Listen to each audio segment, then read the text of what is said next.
Саламатсыздар достор. Баягыдан эле биз Этномедиа командасы артыбызда Элес кино тасмасынын жабык көрсөтүүсү.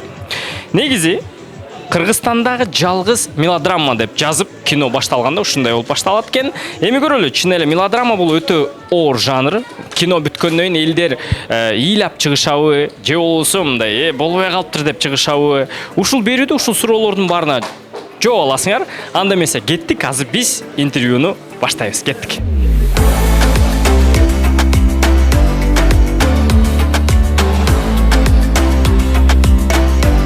Ассалаумалейкум агай, кандайсыз? Жакшы, Кудай. Ден соолугуңуз? Жакшы, Кудайга шүгүр, аябай сонун. Куттуктайбыз. Рахмат. Кандай сезимдер болот? Толкундоолор бар, албетте толкундоолор бар. Себеп дегенде бул мен мурда тартып көрбөгөн жанрда кино тарттым. Ошондуктан аябай толкундоолор көп болот. Айтып кеттиңиз, мен тартпаган депчи. Трейлер башталганда алгачкы мелодрама деп жазыптырсыз, ошол жөнүндө айтып кетсеңиз. Бул эми мелодрама бизге жеке баракчабызга да түшүп атат. Жок, бул алгачкы эмес. Мен көргөндөн алгачкы ушул деп эле мен атайын өзүмдүн оюмду эле таңуулап жазып койдум. Себеби буга чейин драмалар тартып жүрдүм, триллерге жакын кылып Солгон гүлдөр дегенди тарттым эле. Андан кийин Салам Бишкек деген тасмасын тарттым эле комедияга. Андан кийин Жаңы күч драманы тарттым. Эми мелодрама тартып көрөлү, эмне болот экен? Себеби баарыбыз тең эле башка темада тартып атпайбызбы көрчү. Анан ушу жаштарды деле ойлоп колду, ушул давайте жаштардын сүйүүсүн тартабыз деп ошого аракет кылдык да. Тасманын келген идеясы ким аркылуу, кайсы жерден келди? Бул тасманын идеясы көп талкуу болду, 1 жыл талкуу болду. Бул жерде Данияр Жанжигит уулу жана Касейинов Жылдызбек деген жана Разбойдо ойногон актер үчөөбүз ойду көп толгодук. 1 жылдай ойлонуп жүрдүк. Кандай кылып тартсак 4-5 вариантта сценарий жазылды.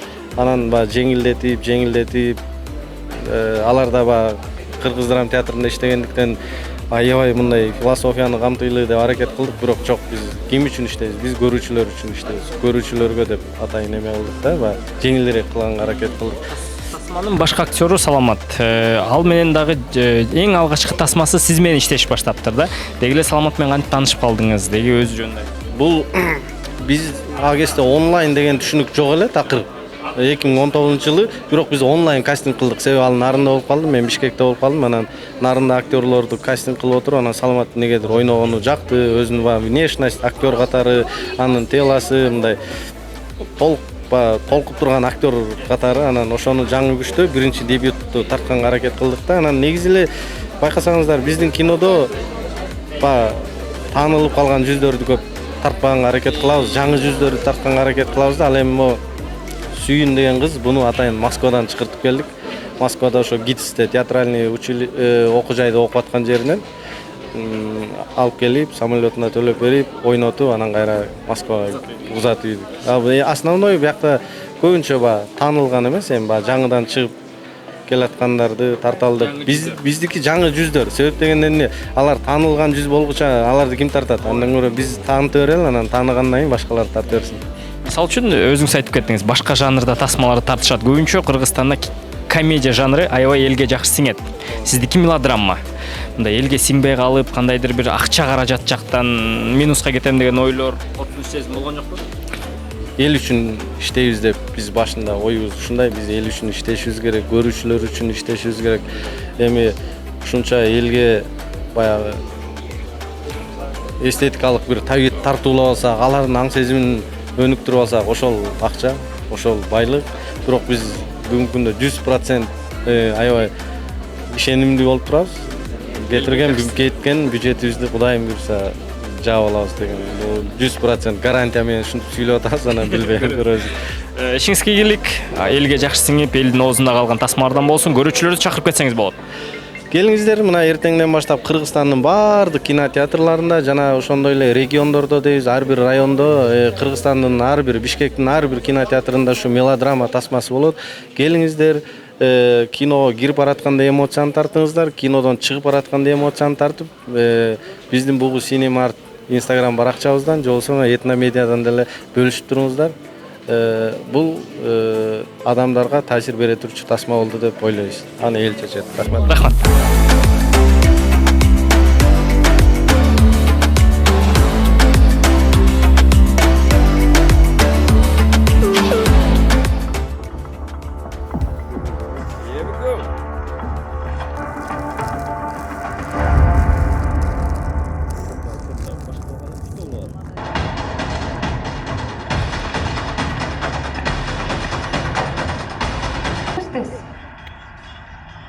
Әке, аялдарға көңіл ұрма әдеміз. Эмне? Мен сага аял көрүнүп атам.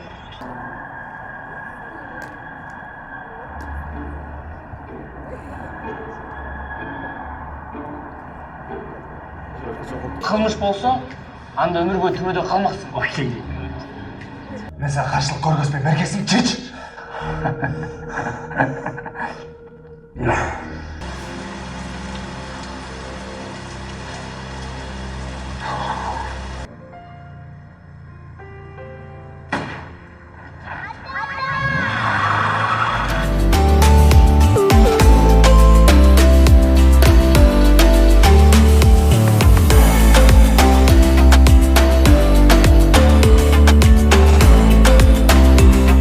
Кандай сиз тасма жөнүндө айтып кетиңизчи.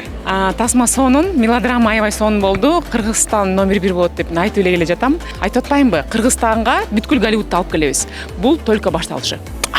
Тасма абдан таасир калтырат экен негизи. Финалы кульминациясына басым бөлүп тур. Бугучиев мырза. Бул жерде бизде деген көбүнчөсү мелодрама азыраак тартылат да негизи. Бул эми албетте жакшы самалык. Ушундай мелодрамалар бизде жүрөккө тийген мелодрамалар көп болсо дейм да. Бирок Тасма абдан күчтүү. Куттуктайм. Молодцы. Өзгөчө көп тарбиялык мааниси көп экен. Ошо главный ролду мен Байкем ойноду. Бир турган Байкем. Бир турган Байкем. Негизи Тасмадан өзүңүздүн Байкеңиздин башка тарабын көрө алдыңызбы же жашоодо эле ушундай эле? Башка тарабын көрүп алдым, чындыгында мындай үлгү бере турган Байке да. Жанагындай тамеки чегип ушундай жерлерин такыр көрсөткөн эмес. Биринчи көрүп азыр биринчи жолу көрдүм. Кызыктай болду мага. Эң аянда ыйладыңызбы? Мен өзүм негизи эмоциональный өлө ыйладым. Мен постоянно ушу кинону көргөн сайын эле постоянно ыйлап кетем да. Абдан сонун. Прям мындай бүт жан дүйнөгө жаккан кино экен. Абдан терең ыраазычылык билдиребиз бүт командасына, режиссерго, ушу турмуштан алынганда чын эле адам баягы эски адатын мисалы үчүн мурда ууру болсо ушу боюнча деп көрбөшүбүз керек да. Адам өзгөрөт, Кудай адамды сүйөт жана өзгөртөт да. Негизи бул сценарийди окуганда ушундай жакшы кино болот деп ойлодуңузбу? Чындыгында мен мындай сферага мен биринчи жолу келип атам. Мен өзү башка бизнес менен алектенип. Анан чындыгында бул мен кино тартыш деле оңой эмес экен. Оңой эле экен деп ойлогонсуз? Оңой деп ойлойсуң да, билбейсиң да, билбеген нерсени оңой деп ойлойсуң да. Анан себеби мен айтып атканым, 1-2 көп эмес, полный бардык съемкага катышкан жокмун. Мен себеби колум убактым жок болгон үчүн башка жумуштарым бар да мен. Анан 2-3 жолу катыштым. Ошондо көрдүм, аябай эле чоң энергия, аябай эле чоң эмгек талап кылынат экен да. Ошондо ушуну өзүңүз көргөндөн кийин биздин кыргыздар жакшы кино тартып алышпайт деген сөз жок. Мен да ошо ойдон кайттым. Негизи мен кыргыз кинону аябай эле көп көрөм да. Көп көрөм. Көп басым жасап кыргыз кинону көрөп, сен айткандай эле мен баягы сын айтпасам дагы өзүмөн ойлонуп мен ушинтип да тартабы деп мен мындай оюндан кайттым. Себеби айтып атам го, жана айтып кеткенде эле жана 2-3 съемкага катышкандан кийин эле мен аябай эле баа бердим да. Рахмат мына режиссерлорго, актерлорго ушундай эмгек аябай катуу талап кылынат экен. Көптөн бери жабык көрсөтүүгө келип атабыз, бирок бүгүнкү мен үчүн абдан жакшы болду. Мелодрама биринчиден, экинчиден болсо бул жакта ошо өзгөчө эмоцияларды камтыган фильм болуптур. Жакты. Жалпы көрүүчүлөрдү чакырамын, келип кетиңиздер сөзсүз түрдө. Анан кандай кыйынчылыктар болсо дагы чогуу жеңгенге аракет кылыш керек. Көз 1,5 айдан бери чогуу иштешип жүрөбүз го. Азаматсың. Сен деп сүйлөй эле, элдин көбүнчө эле мыкты. Бул конечно. Образга кириш үчүн бул башкача тараптан көрдүң да, образга кириш үчүн кандайдыр бир башка бирөөлөрдүн видеолорун көрүп же бир аракет кылдыңбы, же өзүңдүн ичиңдеги башка саламатты Жок, мен негизи эми биз атайын окуганбыз да, актерде окуганбыз. Анан эми элди ишендире албасаң, анда бул киного тартылыштын кажети бар беле деген ойдо. Анан мен өзүм аябай аракет кылдым. Бирок жиним келгенде ушундай элем да. Ошо. Билбейм, эми элге тартыладык, анан эл кандай кабыл алат көрөбүз. Бул жерде деле эми аягында баягы кокустуктан жаман бүтүп калды да чындыгында. Сени театрдан көргөм. Өтө башкача образ менен комедийный роль ойногонсуң да. Качан ушу экрандан комедия жанрындагы кинодон көрөбүз? Мен негизи комедия ойногум келет, аябайчы. Билбейм, мага аябай жагат да. Анан билбейм, эми буюрса го, жакын арада болуп калышы мүмкүн. Дагы эмне жаңылыктар болот ошону айт. Азыр мен деген сериалда жүрөм, Чочун киши Не деген? Сериалда Чочун киши деген сериалда. Көптөн бери жүрөбүз. Буюрса аякта дагы аябай кызуу иш жүрүп атат. Сериалдан тышкары да бир кино тартып атам. Аны айтпай Аны айтпай туралуу? Айта берели. Жок, айта тура. Көрөбүз аны. Чочун кишиле пока. Чочун кишиде эң мыкты сотрудник ким? Кызматкер. Чочун кишиде эң мыкты кызматкер мен да. Эң мыкты мен. Мен өзүмдү күткөм, эми мейлем. Эң мыкты Чочун кишиде мен айта кетейин, урматтуу көрүүчүлөр.